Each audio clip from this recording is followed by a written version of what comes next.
Good morning to all of you. तो चलिए शुरू करते हैं हम लोग। आज थोड़ा इम्पॉर्टेंट चीज़ सीखेंगे। हम जो पढ़े थे फंडामेंटल यूनिट्स वो तो हमारे पास है ही, लेकिन जब हम बात करते हैं प्रैक्टिकल यूनिट्स की, यानी हम जिस समय हमें जो यूज़ करना होता है, तो वो यूनिट्स एसआई यूनिट में नहीं नापी जाती कई बार। जैसे क्या कहते हैं, कहने का मतलब है कि आप किसी गोल्ड ज्वेलरी के शॉप पे जाएं सोना खरीदने के लिए, तो नॉर्मली आप जैसे आप आलू प्याज खरीदते हैं तो 2 किलो 4 किलो खरीदते हैं। तो सुनार की दुकान पे जाएंगे तो उससे ये नहीं बोलेंगे कि 0.002 किलोग्राम सोना दे दो, क्योंकि किलोग्राम में इनकी प्रैक्टिकल यूनिट्स नहीं है, 10 ग्राम्स में है। या बहुत बड़ा ट्रक है सपोज जिसमें मोरम वगैरह आती है, 12-12 चक्के वाला, बहुत बालू आती हैं, उसमें ये नहीं कह सकते कि मुझे इतने केजी सीमेंट दे दो। वहाँ पे क्या रहता है, टन में माल जा रहा है, टन में बातें करते हैं। तो ये प्रैक्टिकल यूनिट्स हैं। आप आई होप आप समझ रहे होंगे, आप समझ पा रहे होंगे जहाँ पे जो यूज़ करना है। तो इसी तरीके से हमारी एसआई यूनिट, सपोज लेंथ की एसआई यूनिट मीटर है, तो मीटर तो ठीक है भाई, नाप लेंगे। लेकिन अब आप बोलेंगे कि यहाँ से केरला का डिस्टेंस बताओ, तो आप मीटर में बताने में कंफर्टेबल नहीं होंगे, हैं, किलोमीटर में बोलेंगे कम से कम।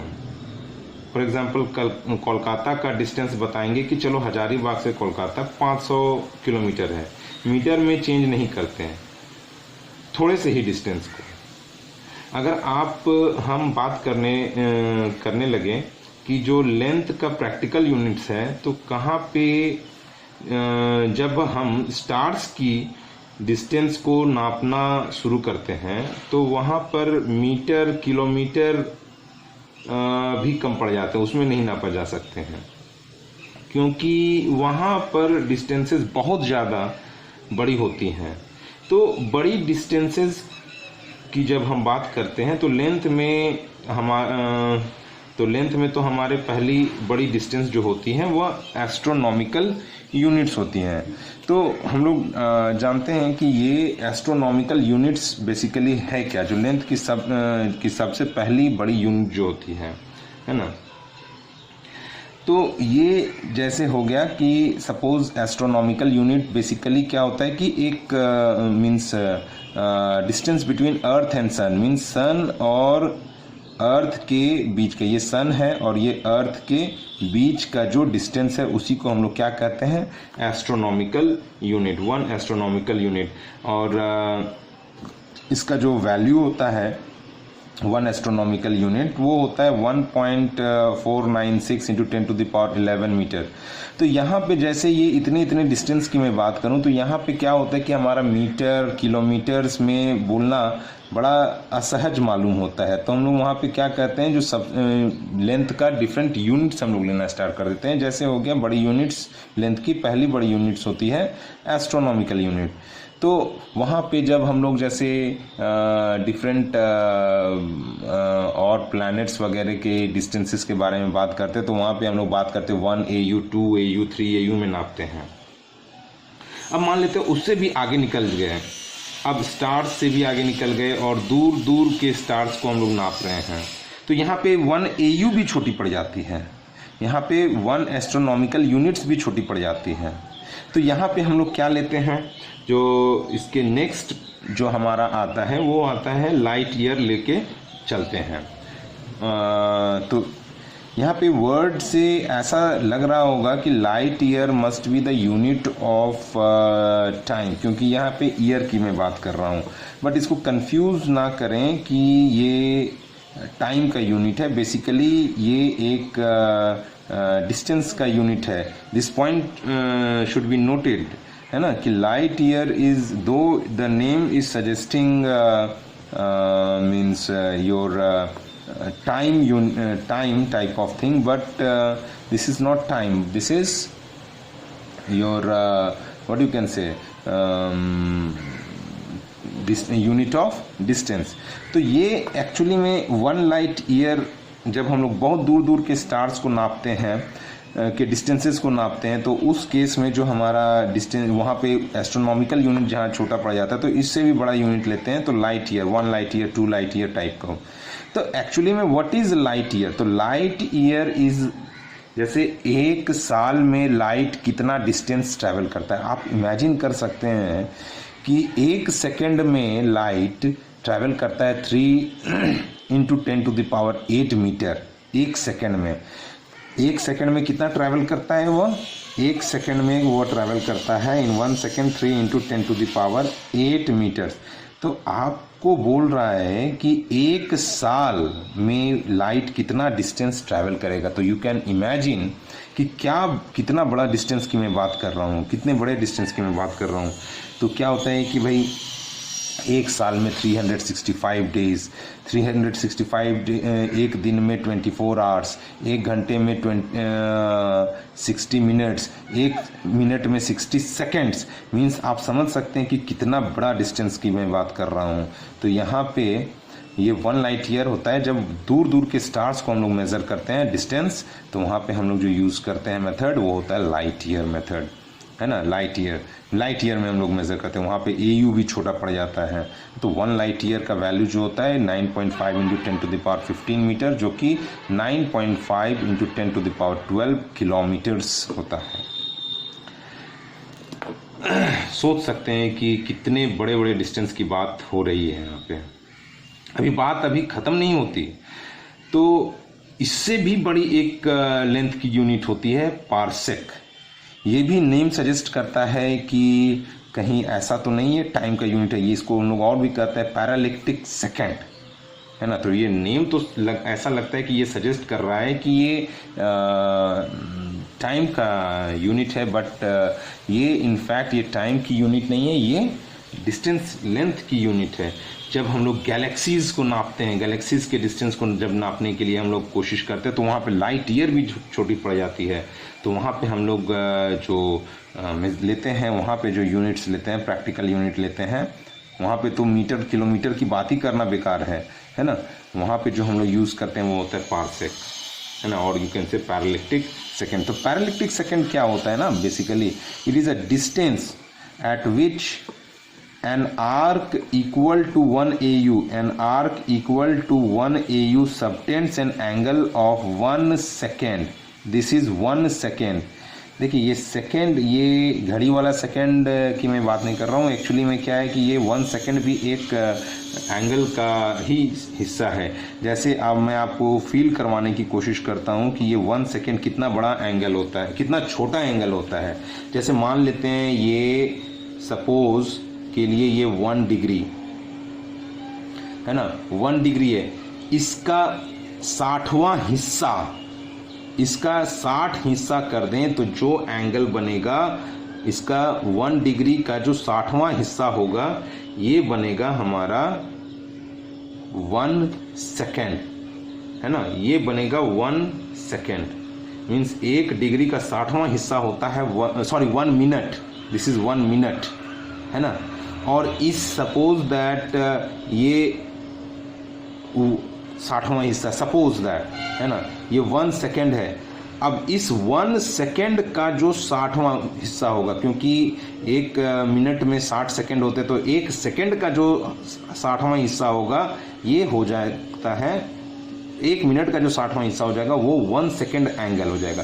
फिर से यहाँ पे ध्यान देने का कोशिश करें, मैं बोल रहा हूँ कि 1 डिग्री का 60वां हिस्सा होता है 1 मिनट एंगल, 1 मिनट एंगल, और 1 मिनट का जो 60वां हिस्सा होता है वो होता है 1 सेकेंड एंगल, 1 सेकेंड एंगल।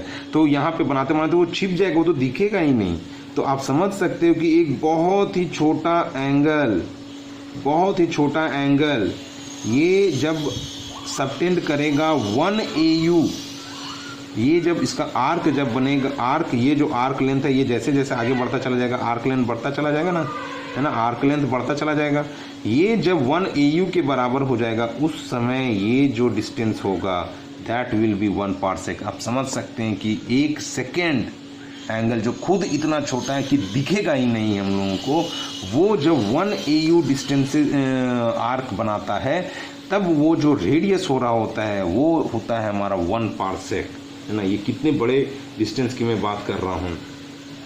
उन्हीं की पार्सेक को मीटर में बताने में हमारे छक्के छूट जाएंगे, एक तरह से कहो तो बहुत मुश्किल है बताना, है ना।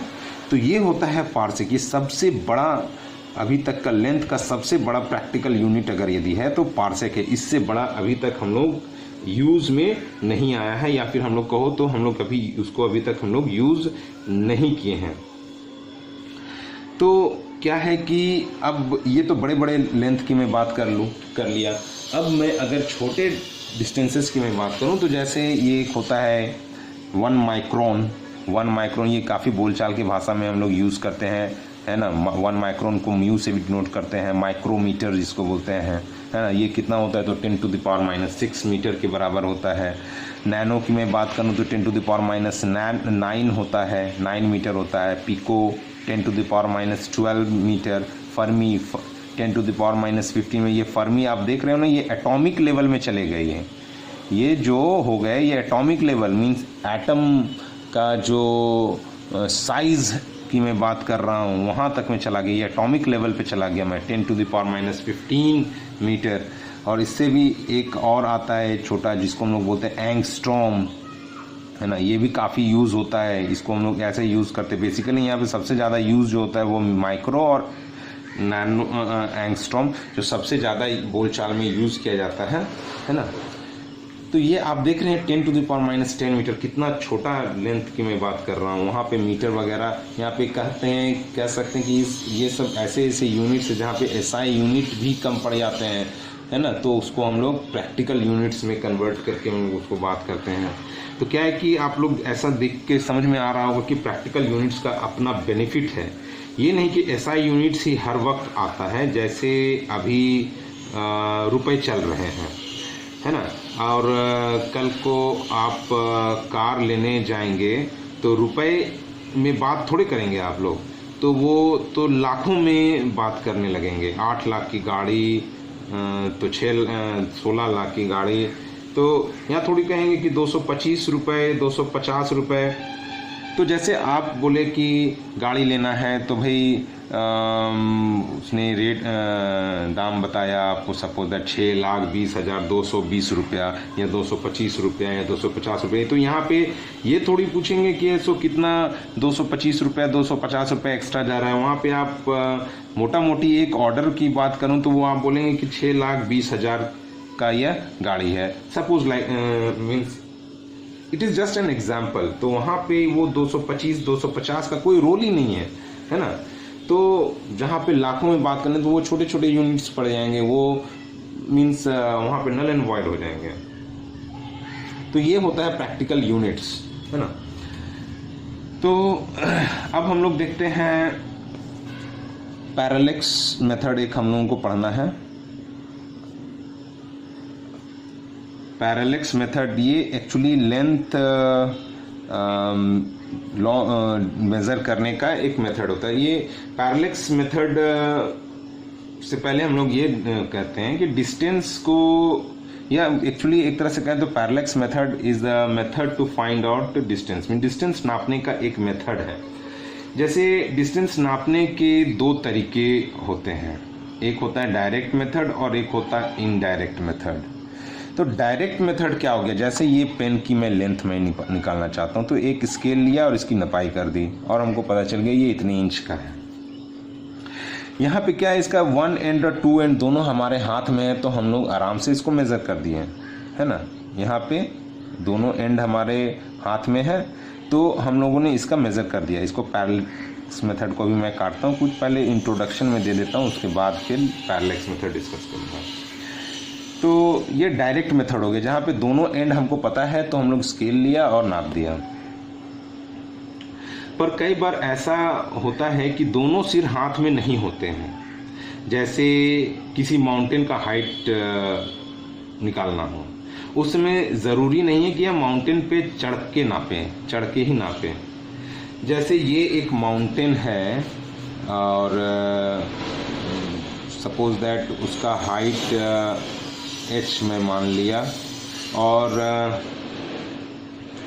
आप एंगल मेज़र कर लेंगे हाथ से। ये सपोज दैट ये हाइट है, तो हम लोग हाथ से ये मेज़र कर लेंगे कि भाई हाँ भाई ये क्या एंगल है। तो सपोज दैट ये हम लोगों ने एक एंगल मेज़र कर लिया है ना, हाथ से ऐसे करके, है ना। ये सपोज दैट माउंटेन है, तो यहाँ पे मैंने हाथ मेज़र किया, तो जहाँ से एंगल बन रहा होगा उसको मैं मेज़र कर ले सकता हूँ, है ना। तो ये मैंने एक मेथड, ये मैंने एक मेज़र किया θ1 एंगल, ठीक है।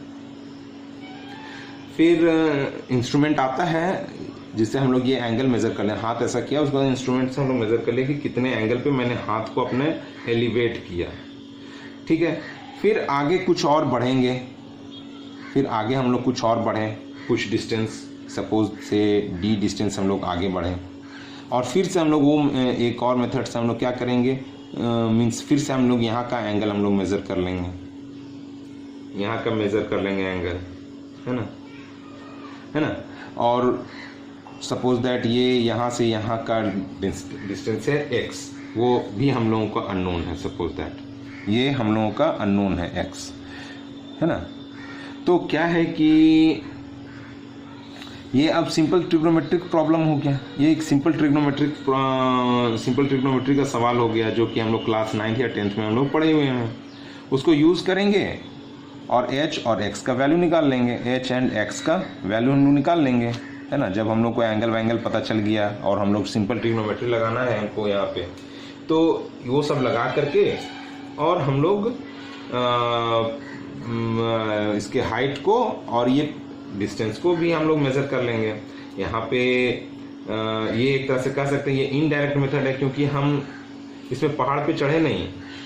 तो इसके अलावा हम जब लार्ज डिस्टेंसेस को निकालने की कोशिश करते हैं तो एक और टर्म आता है जिसे बोलते हैं पैरेलैक्स मेथड।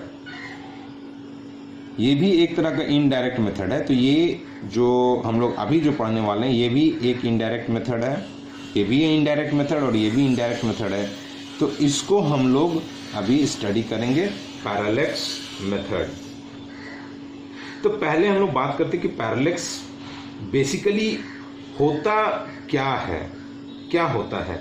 सपोज दैट ये एक डॉट मैंने बनाया और इसको मैं एक पेन के नीब को, एक आँख को क्लोज करके, और इसको हम लोगों ने, ये आप लोग भी कर सकते हैं, इसके टिप को और इसके पॉइंट को मैं मिलाया, है ना। अब जो आँख बंद है उसको खोलेंगे और दूसरे आँख को बंद करेंगे तो हम पाएंगे कि ये जो टिप है ये दूसरे जगह फोकस्ड हो गया, है ना। ये उस जगह पे नहीं है। मैंने एक आँख क्लोज किया तो यहाँ पे था, और जब दूसरे आँख को क्लोज किया, दोनों आँख नहीं क्लोज कर देना, नहीं तो आपको कुछ दिखेगा ही नहीं। एक आँख बंद, एक आँख खुला, है ना।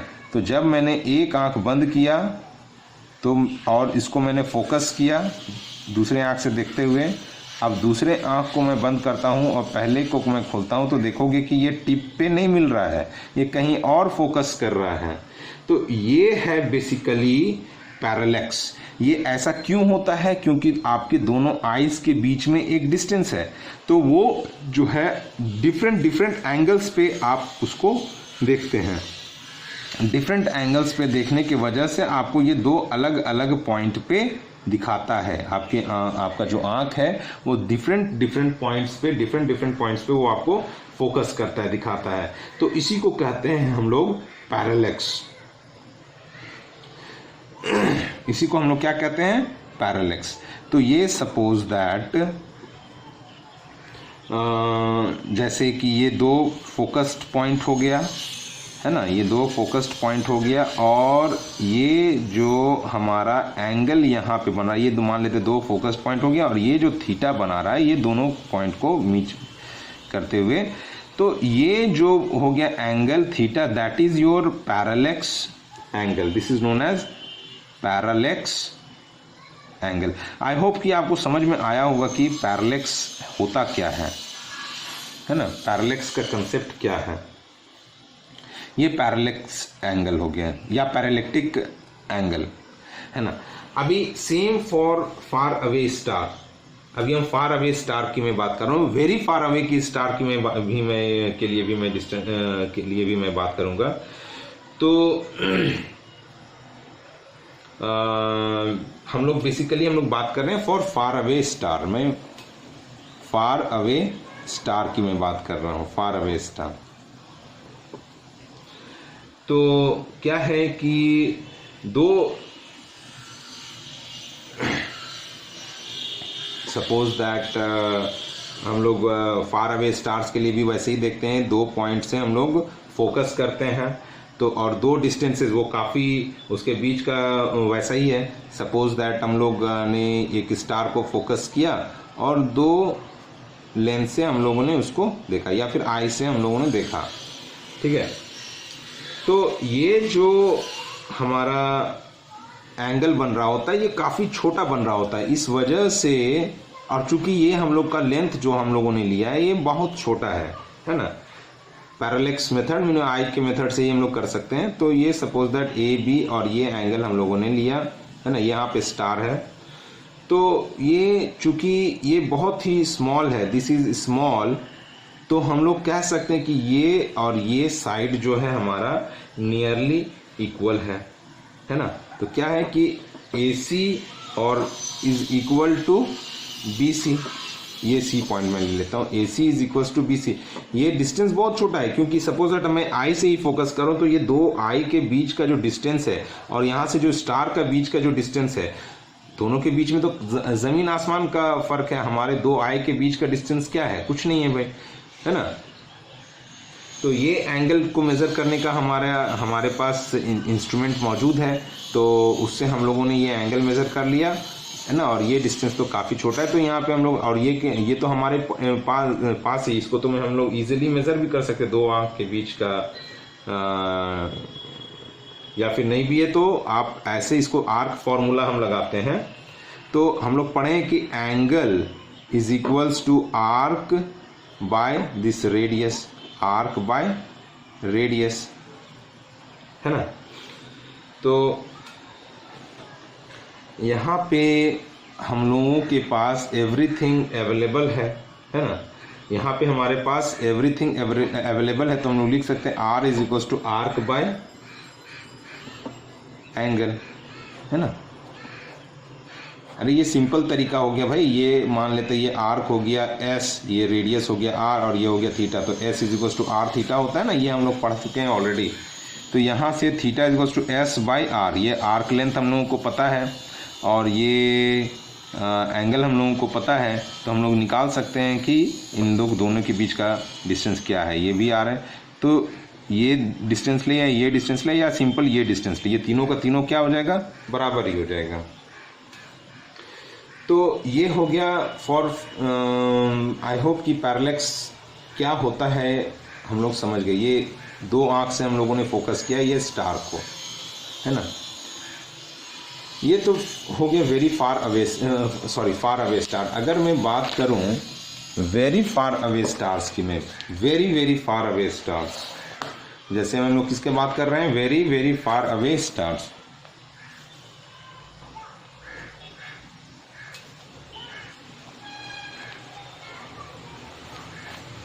जब मैं वेरी फार अवे स्टार्स की मैं बात करता हूँ तो इसमें एक थोड़ा सा मैं आपको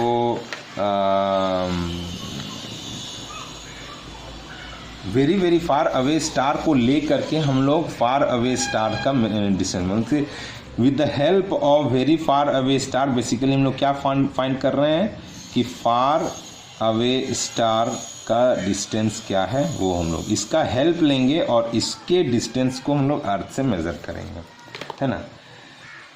तो क्या है कि भाई जैसे यहाँ पे एक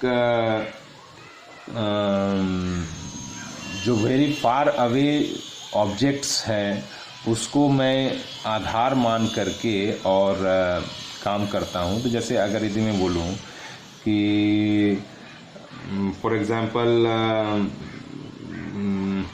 जैसे सूरज जब बहुत ही दूर है उसको मैं एग्जांपल ले रहा हूँ। जैसे सूरज आप बहुत दूर है आपसे, है ना, तो सपोज दैट आप ट्रेन में आप चल रहे हो, है ना, तो मान लेते हैं कि आपने 9 बजे सूरज को देखा कि वो जिस पोजीशन पे है और आधे घंटे तक चले, और आधे घंटे के बाद भी आप देख रहे हैं 9:30 बजे कि सूरज अभी भी वहीं टंगा है। मतलब उस आधे घंटे में हो सकता है आपने 60 किलोमीटर चले होंगे, लेकिन वो जो 60 किलोमीटर का जो डिस्टेंस है ना, वो आपके और सूरज के बीच का डिस्टेंस के बीच में इतना स्मॉल है कि उसमें हार्डली आपको कोई पोजीशन चेंज दिखेगा सन का कि वो चेंज किया। तो एक्चुअली में क्या हो रहा है कि आप 20 किलोमीटर चले हों या 30 किलोमीटर चले हों, पर सूरज लगेगा कि वहीं टंगा हुआ है। तो चूंकि ऐसा क्यों हो रहा है, क्योंकि सूरज आपसे बहुत ही दूर है। तो उसी तरह से वेरी फार अवे स्टार अगर मैं बात करूं, उसको मैं अगर देख करके चलूँ तो मैं कभी भी देखूंगा तो वो लगेगा मेरे को कि वो अपनी जगह पर ही है, क्योंकि उस दौरान में हम कोई भी डिस्टेंस चलें तो वो डिस्टेंस काफ़ी छोटा है इसके कंपैरिजन में, वो वेरी फार अवे स्टार्स के कंपैरिजन में, है ना, वेरी फार अवे, है ना। यहाँ पे मैं बात AU 1 AU 2 AU की मैं बात नहीं कर रहा हूँ, मैं यहाँ पे पार्सेक वाले में बात कर रहा हूँ। तो वो वहीं के वहीं टंगे दिखेंगे, है ना। तो जैसे कि मान लिया कि सपोज दैट ये अर्थ यहाँ पे चक्कर लगा रहा है सन का, है ना। अभी यहाँ पे हमने देखा एक स्टार को जो वेरी फार अवे स्टार है, तो उसको मैंने देखा तो लगा कि मेरे को यहाँ पे टंगा हुआ है ना, यहाँ पे टंगा हुआ है, बहुत ही फार अवे स्टार है। जब हम लोग घूमते हुए आधे साल में जब यहाँ पे हम लोगों ने पहुँचा, हम जब यहाँ आए, है ना, तब भी हमने देखा कि हमारा जो स्टार है ये वही स्टार है जो कि हमको दिख रहा है, उसी जगह टंगा हुआ है। क्योंकि ये देखिए ये काफ़ी दूर है, और काफ़ी दूर जैसे जा रहा होता है वो लगता है कि कहाँ पे मिल रहा है, इन्फिनिटी में मिल रहा होता है ना। तो ये एक ही पोजीशन है, लेकिन हमको क्या लग रहा है जस्ट मेरे ऊपर ही टंगा पड़ा हुआ है ना। ये लग रहा है कि ये पैरेलल है, लगेगा ये दोनों लाइन पैरेलल है, ये दोनों लाइन पैरेलल कहाँ पर जाके मिलता है, इन्फिनिटी में। तो वैसे लग रहा है ये वेरी फार अवे स्टार है, ये जो है ना ये वेरी फार अवे स्टार है। और इसकी मदद से हम लोग एक फार अवे स्टार का लेंथ निकालेंगे, डिस्टेंस निकालेंगे हमारे यहाँ से क्या होता है। तो यहाँ से अब हम लोग ये एंगल हम लोग मेज़र कर सकते हैं, मान लेते हैं ये θ1 हो गया, है ना। और ये यहाँ से हम लोग इसको हम लोग एंगल मेज़र कर सकते हैं, ये मान लेते हैं ये θ2 एंगल हो गया। तो यहाँ से अगर यदि मैं देखूँ तो ये एंगल हो जाएगा θ1 और ये एंगल हो जाएगा θ2। और यहाँ से लेके यहाँ तक का जो डिस्टेंस है, यहाँ से लेकर के यहाँ तक का सन और अर्थ के बीच का डिस्टेंस होता है 1 AU। तो 1 AU इधर है और 1 AU इधर है। ये अप्रॉक्सीमेटली ये सर्कुलर ही होता है, दिखता है एलिप्टिकल है बट अप्रॉक्सीमेटली सर्कल होता है।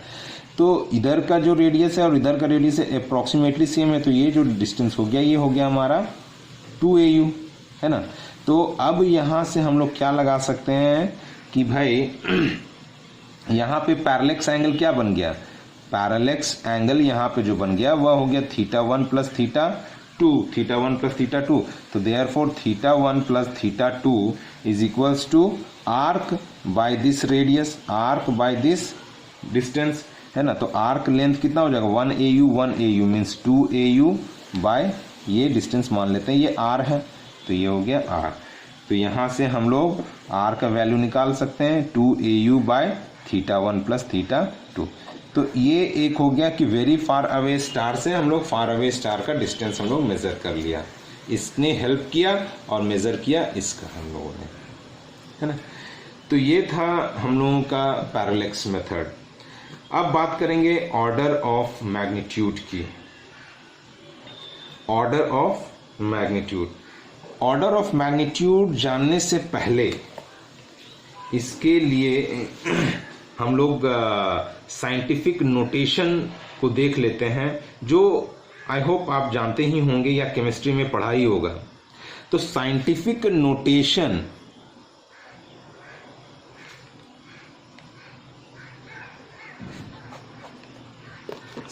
नोटेशन में लिखने का तरीका क्या होता है। तो जो पहला डिजिट होता है हम लोग जो लिखते हैं, सपोज दैट 2.33 इंटू 10⁵ है ना। मतलब ये जो नंबर रहता है उसमें ये जो पार्ट है, ये वाली पार्ट, ये ऑलवेज 1 से 10 के बीच में रहता है। जब भी हम लोग कोई साइंटिफिक नोटेशन में लिखते हैं तो ये वाला जो पार्ट है ना, ये 1 से 10 के बीच में रहेगा। ध्यान दें, ये वाला जो पार्ट है ये हमेशा 1 से 10 के बीच में रहता है। जैसे कहीं लिखा है 233, तो ये साइंटिफिक नोटेशन या साइंटिफिक फॉर्म नहीं है लिखने का। तो साइंटिफिक फॉर्म में ये नंबर क्या होता है, तो साइंटिफिक फॉर्म में ये नंबर होगा 2.33 इंटू 10⁻²। बेसिकली ये जो हमारा पार्ट है ये हमेशा 1 से 10 के बीच में होना है, ये 1 से 10 के बीच में होना है। तो आप इसको ऐसे लिखेंगे, है ना। तो आप इसको कैसे लिखेंगे इसको, तो आप इसको ऐसे लिखेंगे। तो साइंटिफिक फॉर्म में ये जो नंबर होता है ये हमेशा याद रखें 1 से 10 के बीच में होगा, बाकी 10 के पावर में, है ना। बाकी जो है वो 10 के पावर में लिखो उसको, है ना। 2.33 multiplied by 10⁻² means 100, 100 multiplied by 2.33 will be 233, ठीक है। तो इसके बाद एक मेजर चीज आता है जो कि होता है हमारा ऑर्डर ऑफ मैग्नीट्यूड। ये हम लोगों को जानना है, ऑर्डर ऑफ मैग्नीट्यूड। तो ऑर्डर ऑफ मैग्नीट्यूड जो है, जो आता है एक्चुअली में जब हम फिजिक्स में बात करते हैं तो ऑर्डर ऑफ मैग्नीट्यूड बहुत इंपॉर्टेंट है। क्योंकि किसी चीज को कंपेयर करने में लमसम में ऑर्डर ऑफ मैग्नीट्यूड का ही सहारा लेते हैं। जैसे जनरल भाषा में की बात करें तो आप कोई सामान है सपोज दैट 50 रुपए का और कोई सामान है 5 लाख रुपए की, तो जब आप कंपेयर करने जाएंगे तो मोटा मोटा लाखों में कंपेयर नहीं करना चाहते हैं, है ना। आप ये देखना चाहते हैं कि मोटा मोटा कितने गुना फर्क आ रहा है। जैसे एक 50 का था, एक 5 लाख का था, तो आप ये नहीं देखेंगे कि 50 से एक 5 लाख है, ये हम लोग देखना चाहते हैं कि मोटा मोटा कितने गुना आपका फर्क आ रहा है। जैसे छोटा एग्जांपल लूं, जैसे 50 रुपए का था और कोई दूसरा सामान 5000 का था, तो कहते हैं कि 10 गुना या 100 गुना महंगा है। तो समझ में भी आता है कि भाई कि तो 100 कहने का मतलब है कि 100 गुना है, 3 गुना है, 5 गुना है, तो ये समझ में इजीली आ जाता है। कोई भी सामान ये 5 का है और एक दूसरा पेन आ रहा है वो 50 का है, तो हम लोग क्या समझ में आ जाता है कि भाई वो जो है इससे 10 गुना महंगा है ना। तो ये आपको समझ में आ जाता है। तो जब भी कंपेयर करते हैं तो इस तरह का बात करते हैं, क्या ऑर्डर है, 10 के पावर कितना बड़ा है, कितना छोटा है, ठीक है। तो अब इसको समझते हैं, फिर वैल्यू निकाल के दिखाएंगे। तो अब हम लोग देखते हैं ऑर्डर ऑफ मैग्नीट्यूड। इसके बारे में कुछ हम लोग राइटअप पहले लिख लेते हैं कि ये जैसे हम लोगों ने लिखा, ये किसी भी चीज को लिखने का साइंटिफिक नोटेशन है। तो हम लोगों ने यहाँ पे ऑलरेडी पढ़ चुका है कि ए जो है, ए इज नंबर बिटवीन 1 to 10। ए जो नंबर है वह 1 से 10 के बीच में होगा, है ना। और बी जो है, बी इज एनी पॉजिटिव या नेगेटिव एक्सपोनेंट। पॉजिटिव या नेगेटिव एक्सपोनेंट, एक्सपोनेंट को हम लोग कह सकते हैं सिंपल भाषा में पावर, है ना। एंड बी, ये जो बी है, बी इज और या कह सकते B of 10, B of 10 is called order of magnitude, is called order of magnitude। यहाँ पे एक और चीज आता है राउंड ऑफ करना, यहीं पे इसको हम लोग अभी कंप्लीट नहीं हुआ है, इसको हम लोग देखते हैं। एक राउंड ऑफ यहीं पे आता है, ये राउंडिंग ऑफ अभी नहीं बता रहा हूँ, ये राउंड ऑफ इसका ऑर्डर ऑफ मैग्नीट्यूड का राउंड ऑफ। तो यहाँ पे हमेशा याद रखें कि a का वैल्यू अगर 5 से छोटा या 5 के बराबर है, तो यहाँ पे a को हम लोग 1 ले लेते हैं, है ना, राउंड ऑफ में यहाँ पे a को 1 ले लेते हैं। और यही जब a का वैल्यू 5 से बड़ा और 10 से छोटा है तो यहाँ पे जो लेते हैं a का वैल्यू हम लोग 10 ले लेते हैं, है ना। 5 से छोटा या 5 के बराबर वहाँ पे a का वैल्यू 1 और 5 से बड़ा और 10 से छोटा या बराबर है तो वहाँ पे हम लोग ले लेते हैं a का वैल्यू 10। ये जैसे सपोज दैट मैं लिखना चाहूँ कि 5.33 इंटू 10 टू द पावर 5। अभी यहाँ पे अगर दी बोलूँ कि इसका ऑर्डर ऑफ मैग्नीट्यूड क्या है, तो यहाँ से हम लोगों ने देखा कि भाई ऑर्डर तो b जो आता है 10 के पावर जो भी है उसी को हम लोग ऑर्डर करते हैं। तो यहाँ पे अगर हम लोग बोलेंगे कि इसका ऑर्डर क्या है 5, तो ये गलत हो जाएगा।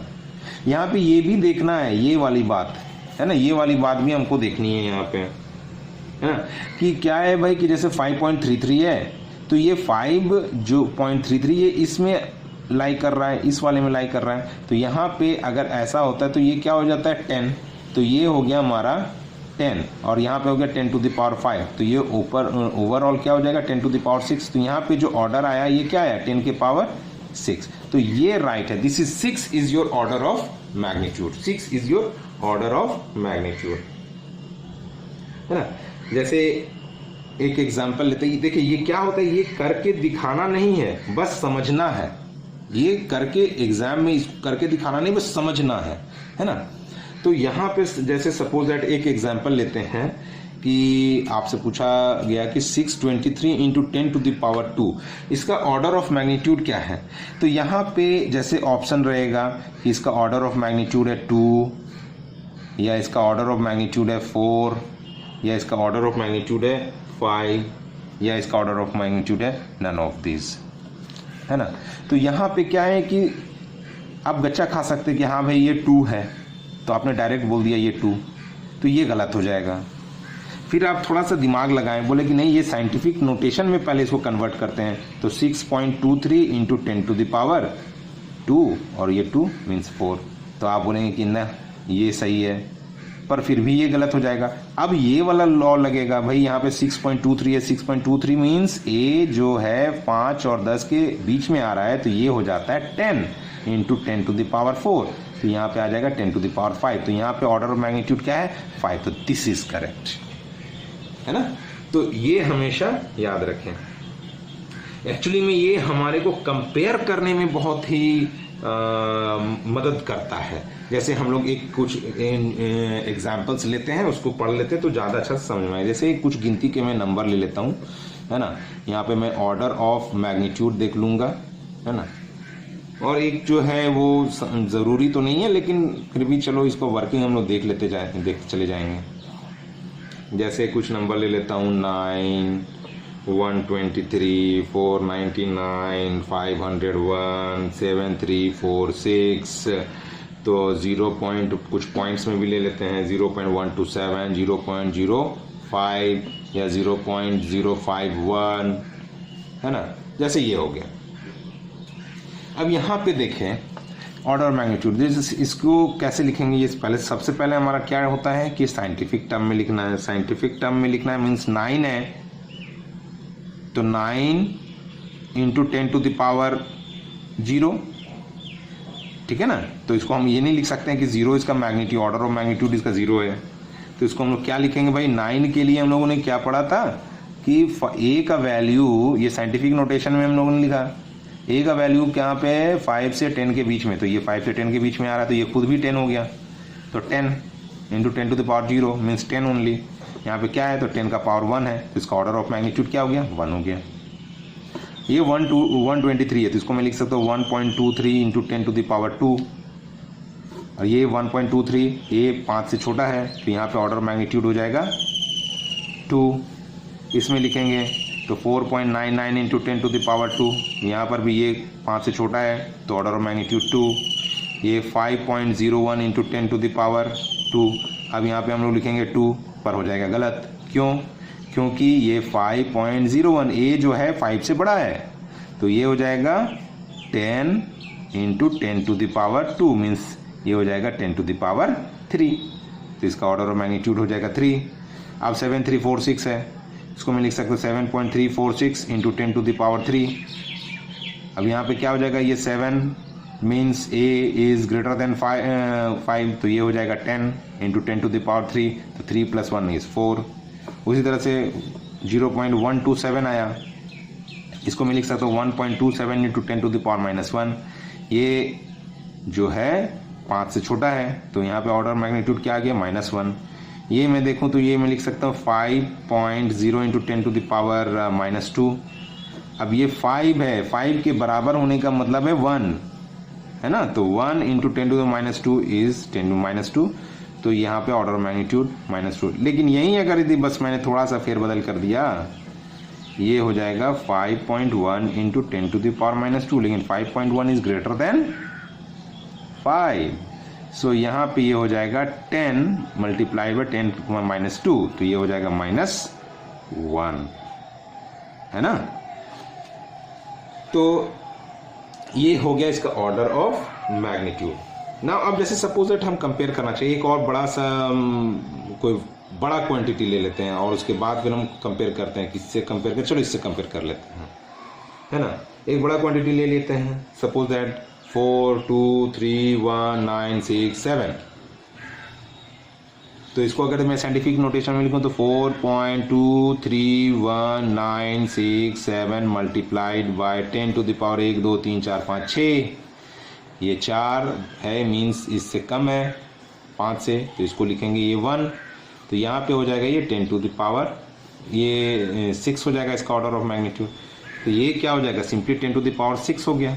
आप जैसे इससे कंपेयर करें, ये कम था तो ये हो गया, चूँकि ये जो है वो 5 से कम था, तो यहाँ पे इसका ऑर्डर ऑफ मैग्नीट्यूड कितना हो गया, 10 टू द पावर 2, और ये बहुत बड़ा है तो 10 टू द पावर 6। अब कंपेयर करना हमारा आसान हो गया ना भाई, कह सकते हैं कि ये जो नंबर है इससे कितने गुना, तो आप लोग कह सकते हैं 10 to the power 6 by 10 to the power 2, compare करते हैं तो ये आ जाएगा 10 टू द पावर 4, मीन्स इतने टाइम्स ये इससे बड़ा है, या कह सकते हो ये 10 टू द पावर -4 टाइम्स इससे छोटा है ना। तो यहाँ पे इसको हम लोग कंपेयर नहीं किया, हम लोगों ने क्या से कंपेयर किया, गुना। गुना में जल्दी समझ में आता है, इसलिए हम लोग ये बेनिफिट है ऑर्डर ऑफ मैग्नीट्यूड का।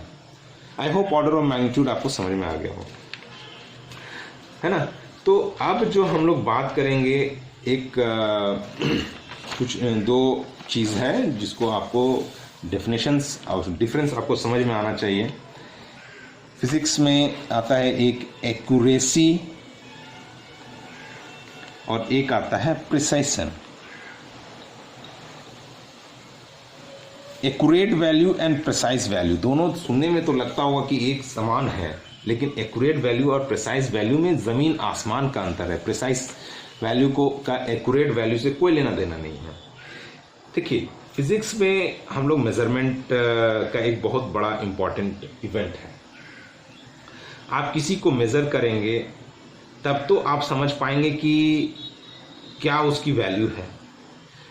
तो जो आप मेज़र करते हैं, जो उसका एग्जैक्ट वैल्यू होता है, वही उसका होता है ट्रू वैल्यू। जैसे मैं बात करूं कि जैसे ये हो गया एक पेन, ये पेन मैंने मेज़र लिया और इसको मैंने मेज़र किया, तो सपोज दैट कोई वैल्यू आई, है ना, 6 इंचेस या 6.23 इंचेस सपोज दैट आया, है ना, 6.23 इंचेस आया, या फिर 6.23 सेंटीमीटर्स आया। देखिए क्या होता है कि मेज़र तो हमने स्केल से कर दिया, बट कुछ ना कुछ एरर, कुछ ना कुछ अनसर्टेनिटी रह जाती है। मेरी बात को समझने की कोशिश कीजिए कि अगर मैं मेज़र करूं तो जो मैंने मेज़र किया है, क्या ये उसका एग्जैक्ट वैल्यू है? क्या हम गारंटी दे सकते हैं कि यही वही उसका एग्जैक्ट वैल्यू है? तो नहीं, इसकी मैं गारंटी नहीं दे सकता हूँ। तो वो क्या है कि कुछ ना कुछ अनसर्टेनिटी या एरर रह ही जाता है, 0.001 चूक सकते हैं। तो ट्रू वैल्यू में कितना एक्चुअली क्या होता है, ट्रू वैल्यू में हम कितना करीब पहुंच पा रहे हैं, ट्रू वैल्यू में हम कितना, ट्रू वैल्यू के कितना करीब, मीन्स जो इसका एग्जैक्ट वैल्यू मान लेते हैं है सपोज दैट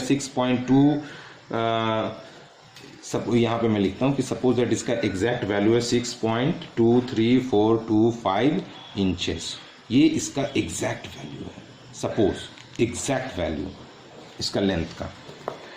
और हमने मेज़र किया और एक बार लाया 6.22, हमने जो मेज़र किया योर मेज़रमेंट, एक बार मेज़र किया तो आया मेरा 6.25 inches.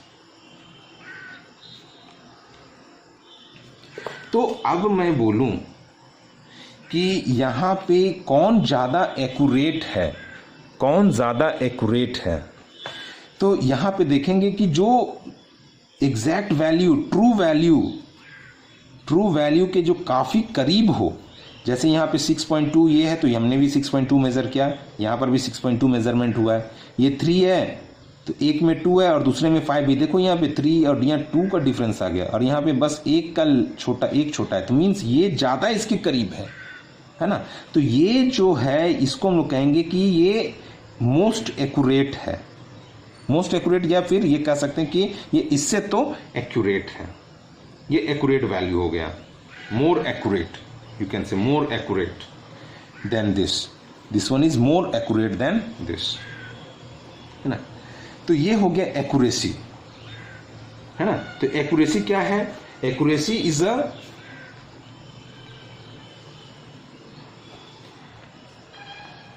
a measure of how close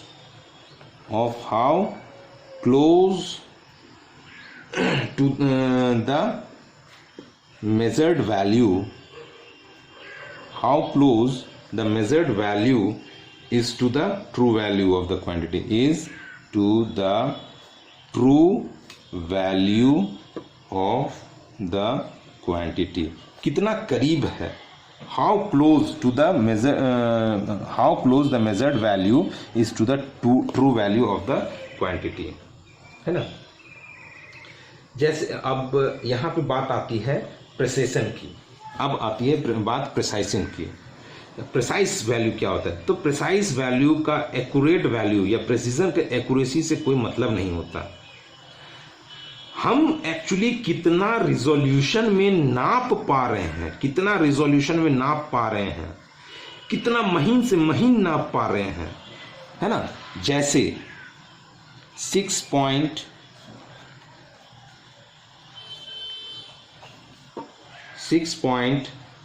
suppose 31251 या यहाँ काफ़ी रिजोल्यूशन तक हम इसको नाप पा रहे हैं, तो इसको हम लोग कह सकते हैं कि ये मोस्ट प्रिसाइज वैल्यू। जबकि आप देखो तो ये इसके आसपास ही नहीं, तो गलत वैल्यू है इसका, है ना। ये 6.23425 और यहाँ 6.31, ये तो एकदम गलत वैल्यू है। लेकिन क्या है कि हमने कितने रिजोल्यूशन तक, हमने 1 2 3 4 5 रिजोल्यूशन वैल्यू तक हम लोगों ने पहुंच गया, तो ये मोस्ट प्रिसाइज कह सकते हैं। इसका इससे कोई लेना देना नहीं है, है ना। लेकिन ये क्या है कि मोर प्रिसाइज है। फॉर एग्जांपल समझने के लिए, अगर यदि मैं सपोज दैट एक और मैं वैल्यू मेज़र किया, सपोज दैट ये हो गया 1 इंच 6.31251 इंचेस, और एक बार मैंने मेज़र किया तो 6.321 सपोज दैट मैंने मेज़र किया, है ना। तो ये देखा जाए तो ये कम प्रिसाइज है, क्योंकि हमने इसको ज़्यादा दूर तक हम लोग नहीं ले गए। कितना रिजोल्यूशन तक हम लोग पहुंच रहे हैं वो होता है ज़्यादा प्रिसाइज। तो यहाँ पे कह सकते हैं कि जबकि एग्जैक्ट वैल्यू से इसका कोई रिलेशन ही नहीं आ रहा, ये गलत आ गया।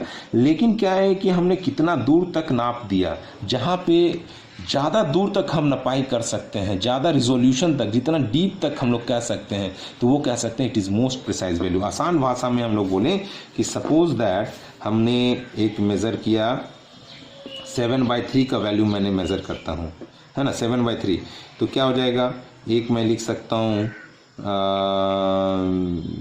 3 2 6, है ना, 2.1 आया तो 3 और एक मैंने लिखा 2.333, एक मैं लिखा 2.3333। तो यहाँ पे देखा जाए तो सब लगभग सेम ही है, लेकिन क्या है, दिस इज़ मोर प्रिसाइज, क्योंकि हमने ये इसको ज़्यादा रिजोल्यूशन तक नापा है। ये होता है हमारा precise value. This is more precise, हम लोग कह सकते हैं this is more accurate and this is more precise, है ना। कितना दूर तक हम नापते हैं, है ना। कोई मशीन कितने दूर तक हम लोग नाप सकती है तो वो ज़्यादा प्रिसाइज मशीन होगी, वो ज़्यादा अच्छा रिजल्ट देगी, है ना। तो प्रिसीशन क्या है? व्हाट रिजोल्यूशन और limit the quantity is measured. So these were some basic things in this lesson. So in the next video we will be starting off with the errors. Thank you.